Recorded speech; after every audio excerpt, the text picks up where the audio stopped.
يا خاطب الحور الحسان وطالبا لوصالهن بجنة الحيوان، أسرع وحث السير جاهدك، إنما مسراك هذا ساعة لزمان.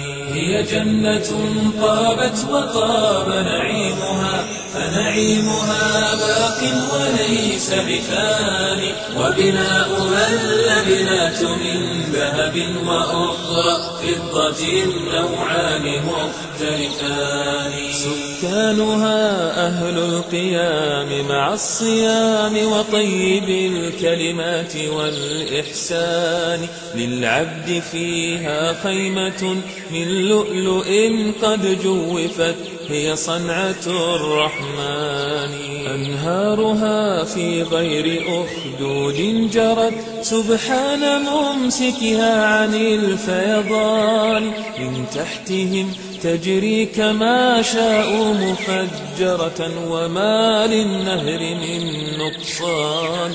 ولقد أتى ذكر اللقاء بربنا الرحمن في سور من القرآن، أوما سمعت منادي الإيمان يخبر عن منادي جنة الحيوان.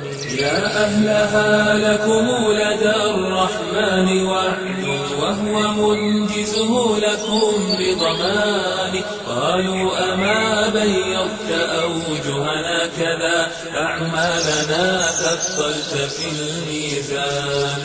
وكذاك قد أدخلتنا الجنات حين أجرتنا حقا من النيران. فيقول عندي موعد قد آن أن أعطيكموه برحمتي وحناني، فيرونه من بعد كشف حجابه جهرا روانا مسلم ببياني. وإذا رآه المؤمنون نسوا الذي هم فيه مما نالت العينان. والله ما في هذه الدنيا ألذ من اشتياق العبد للرحمن. وكذاك رؤية وجهه سبحانه هي أكمل اللذات للإنسان.